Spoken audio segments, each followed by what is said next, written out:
Attention, please. We regret to inform you that Kingfisher Airlines flight IT-314 to Delhi has been delayed due to operational reasons. Passengers are requested to remain near the departure gate until further updates. Thank you for your patience. Mumbai Airport. Hundreds of passengers. Confused faces. Cabin crew के phones लगातार बज रहे थे. Pilots answers ढूंढ रहे थे और airport के बाहर मीडिया कैमराज सिर्फ एक नाम रिपीट कर रहे थे, विजय माल्या.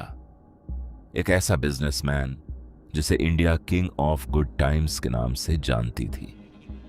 एक ऐसा इंसान जिसने इंडिया की सबसे लग्जूरियस एयरलाइन बनाई और सिर्फ कुछ ही सालों बाद उसी एयरलाइन के प्लेन्स रनवे पर खड़े थे.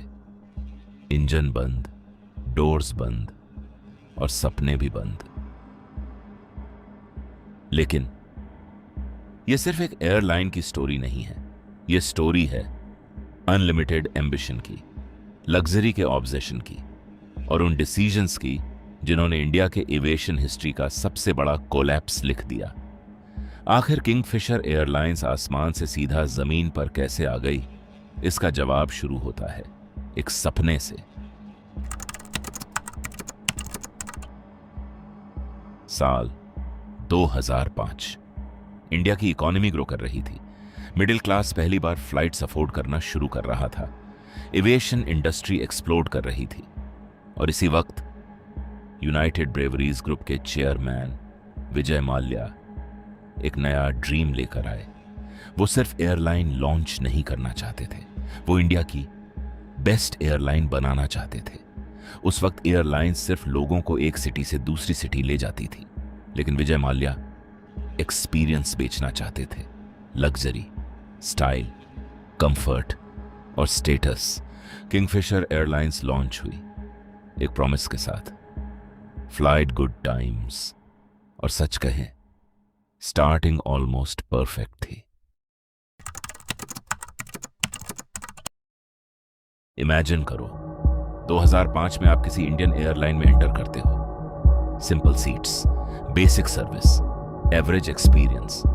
अब इमेजिन करो Kingfisher, bright red cabins, leather seats, personal entertainment screens, fresh meals, smiling cabin crew. हर पैसेंजर को फील होता था जैसे वो बिजनेस क्लास में ट्रैवल कर रहा हो. लोग फ्लाइट्स कंपेयर नहीं करते थे, लोग एक्सपीरियंस कंपेयर करते थे. और उस कंपैरिजन में किंगफिशर सबसे आगे थी.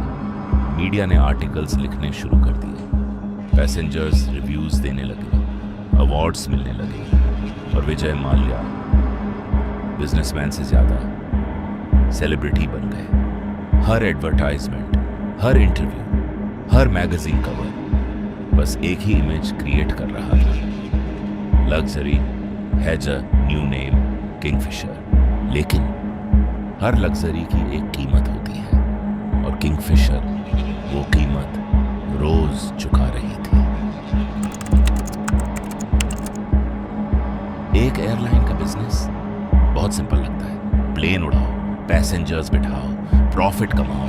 रियलिटी बिल्कुल ऑन अपोजिट होती है. हर फ्लाइट उड़ने से पहले ही कंपनी लाखों रुपए स्पेंड कर चुकी होती है.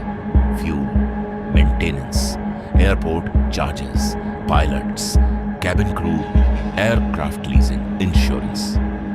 और अगर आप लग्जरी भी दे रहे हो तो एक्सपेंसेस और डबल. किंगफिशर का हर पैसेंजर कंपनी के लिए एक एक्सपेंसिव एक्सपीरियंस था.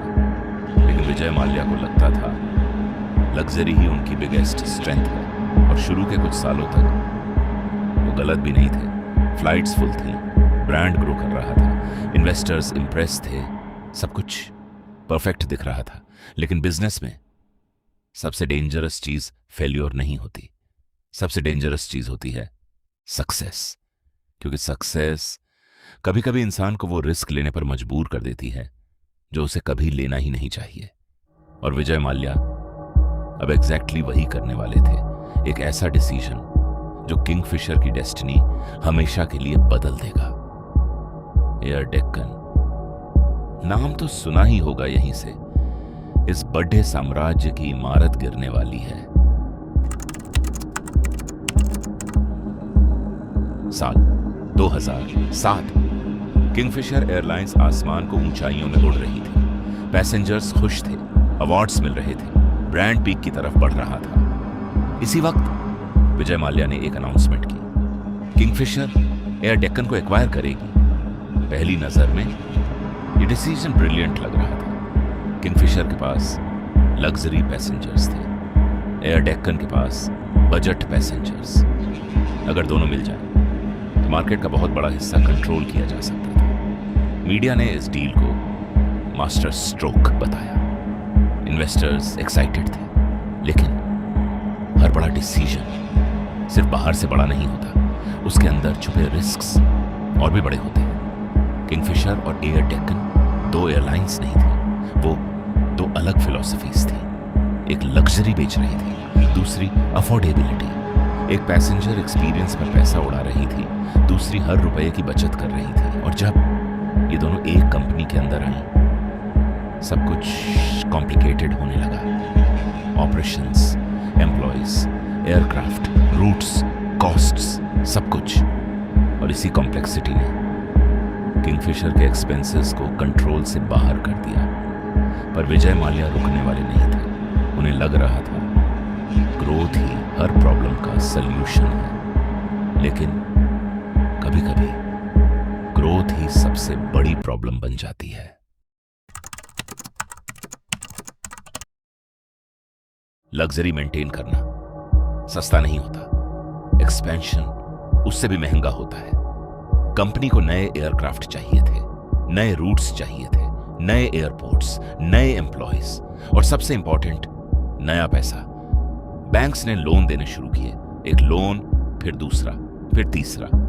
हजारों करोड़ रुपए कंपनी के अकाउंट्स में आ रहे थे, लेकिन एक डेंजरस चीज हो रही थी। ये पैसा प्रॉफिट क्रिएट नहीं कर रहा था, ये सिर्फ लॉसेस को पोस्टपोन कर रहा था। बिजनेस ग्रो कर रहा था, डेप्ट उससे भी फास्ट ग्रो कर रहा था। और फिर आया 2008, ग्लोबल फाइनेंशियल क्राइसिस। पूरी दुनिया की इकोनॉमी हिल गई, कंपनियां बैंकरप्ट होने लगी, फ्यूल प्राइसेस रिकॉर्ड लेवल पर पहुंच गए। एयरलाइंस के लिए ये एक नाइटमेयर था।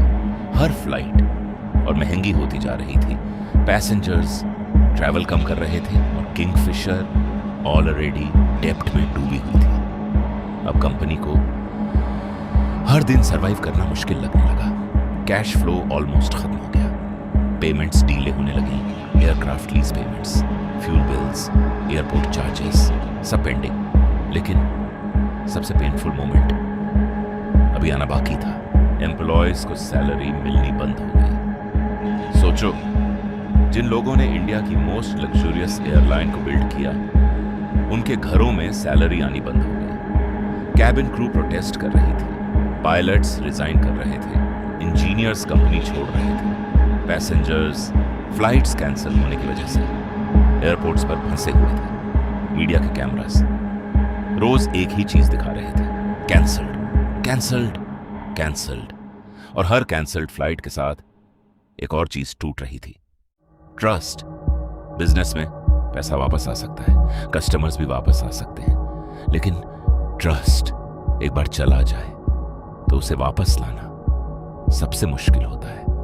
किंगफिशर अब सिर्फ एयरलाइन नहीं रही थी, वो ब्रेकिंग न्यूज बन चुकी थी।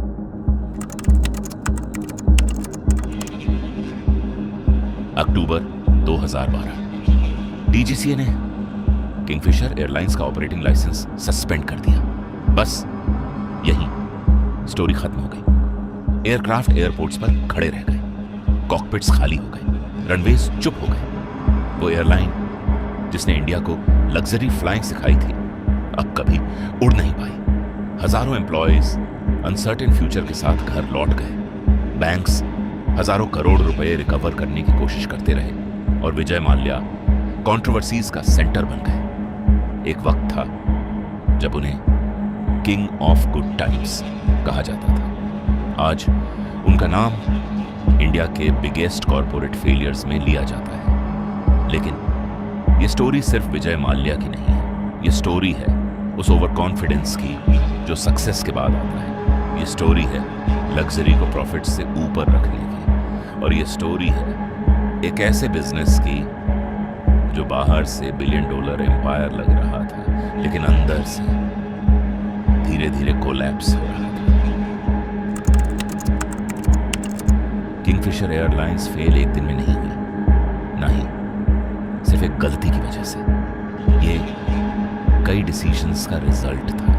रैपिड एक्सपेंशन, हेवी डेब्ट, पर फाइनेंशियल डिसिप्लिन, चेंजिंग मार्केट और एक बिलीफ कि ग्रोथ हर प्रॉब्लम सॉल्व कर देगी। बिजनेस की दुनिया में हर सक्सेसफुल कंपनी 2 बार बनती है।